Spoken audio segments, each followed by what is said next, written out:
How's it going, YouTube? Welcome back to the channel. Another little video on the MK1 Golf. Today is something a little bit different. We're going to be fitting this Honda Civic alloy radiator into the MK1. It's a nice little compact alloy radiator, so should save a heap of space, especially around the twin 45s up the front. So yeah, stay tuned, we'll get this radiator in. So as I say, this is a Honda Civic twin core alloy radiator. You can get triple core ones as well. I thought a twin core would be more than enough. And as you can see, it's super compact. It's a nice little square shape. And it actually comes with this pretty decent alloy cowling as well.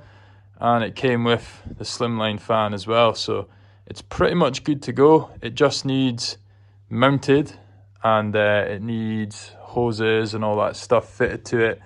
And you can see as well, it's a top fill rad. I might still run an expansion tank. I quite like an expansion tank just so we can see what's going on. But we'll suss all of that out as we go. Now, before I do anything with regards to mounting this in the car and getting the welder out and stuff, I've taped up some cardboard just on this side so the actual fins on the radiator, both sides, are not exposed and they're not going to get damaged. So you might be wondering to yourself, why on earth are you fitting a Honda Civic radiator into a MK1 Golf? Well, I'll give you a couple of reasons at least. First of all, the price. If you look at alloy radiators now, particularly some VW1s, VR6 radiators and stuff, they're starting to get really expensive.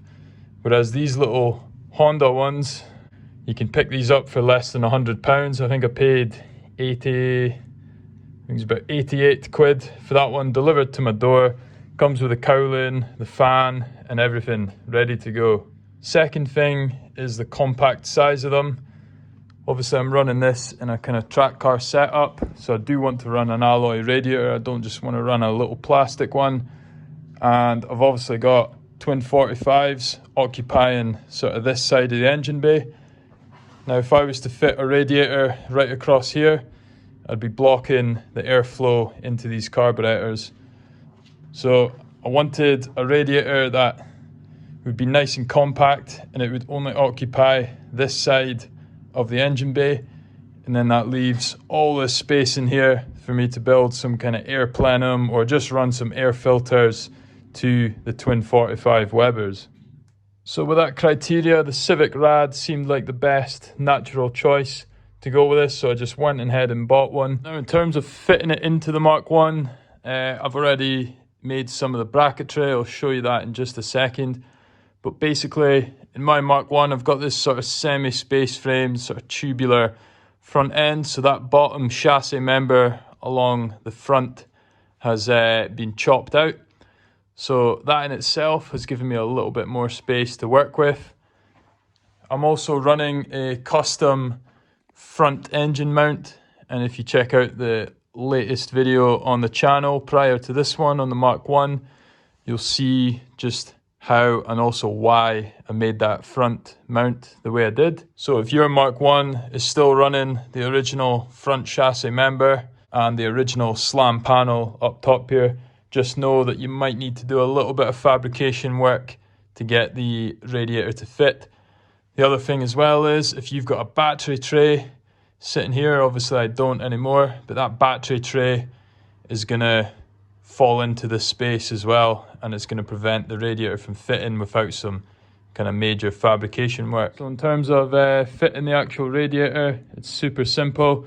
You've got two little posts that come off the bottom edge, and then you've got a single post up at the top here. So all I've done on my sort of cross member bar along here, I've just made up a couple of L-shaped brackets and I've just welded them in along the top. I've used relatively thick steel for them, probably a bit overkill, but I just wanted to make sure that they'd support the weight of the radiator, especially when it's full of coolant as well. And then on the top, you'll notice I've welded in this little bracket here. And I've also got this plate. So I made up this plate that just bolts to that bracket, and then that will sit on the front post at the top of the radiator. So to fit the radiator, super simple. Like I say, I'm just running 2 of these little rubber grommets on each of the brackets. The radiator can then slip down through the gaps.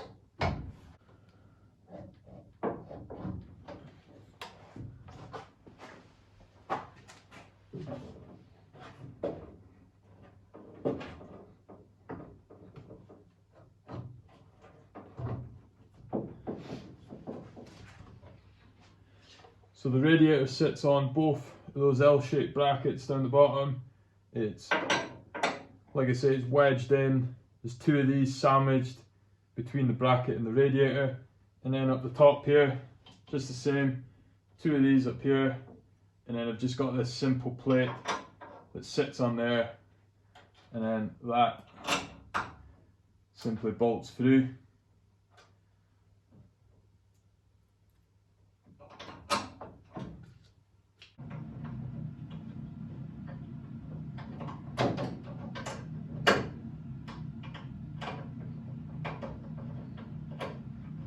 And then that is the radiator fitted. You can see it has a little bit of movement up and down, side to side, just enough to absorb any movement while it's getting thrashed about on track.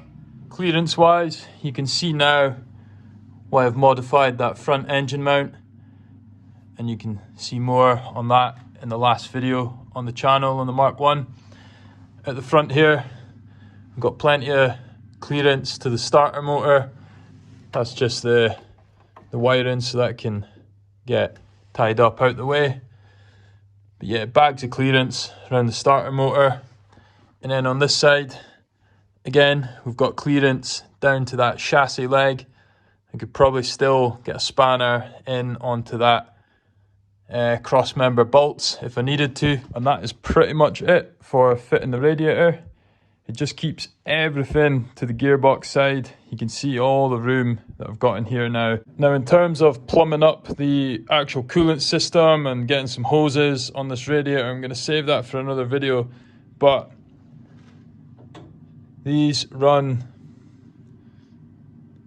32mm inlets and outlets at the bottom and the top, which I believe is the same as your kind of typical VW radiator of this era. So my plan here is to make up something using some old coolant hoses that I've got kicking about from various old VWs, and if not, it should be pretty easy just to get some universal 32mm hose on there. Still need to suss out a few things with the coolant system. I'm not going to be running a heater. I do want to, as I say, run this to an expansion tank. So I just need to work out how I'm going to do all this, bypassing the heater matrix as well.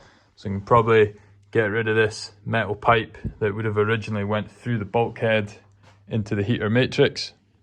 Now as for the outlet at the bottom, you can see that points up the way slightly. It's angled up the way. Now I've seen some people hack that off and they re-weld it to a different sort of angle. I think I'm going to get away with it as it is. Luckily, that engine mount that I'm using, it's almost shaped as though I could get a 90-degree coming off of that outlet at the bottom. So we're going to give it a go the way it is. But like I say, I'll cover that in the respective video on the coolant system. The other thing I'll show you while I'm down here is these Civic radiators. They've got a little tap at the bottom, so if you need to drain your coolant system, nice and simple, just open up that valve and that should drain your system for you. No need to unhook hoses and get it covered in water. So yeah, that's pretty much it for fitting this little Honda Civic radiator into your Mark 1 Golf. Obviously your Golf might not have this sort of semi-space frame setup at the front, but if you're pretty handy with a welder, it shouldn't be too difficult to fab up some little brackets just to suspend the radiator to suit whatever setup you're running. So obviously, like I say, I still need to hook up the rest of the coolant system to this radiator. I've got a bunch of wiring and stuff to do as well to try get this ABF up and running, but I'll be sure to save all them for future videos on the channel. So if you haven't subscribed already, please consider subscribing. It'd be greatly appreciated to help the channel grow. And yeah, until then, we'll catch you in the next one. Take care.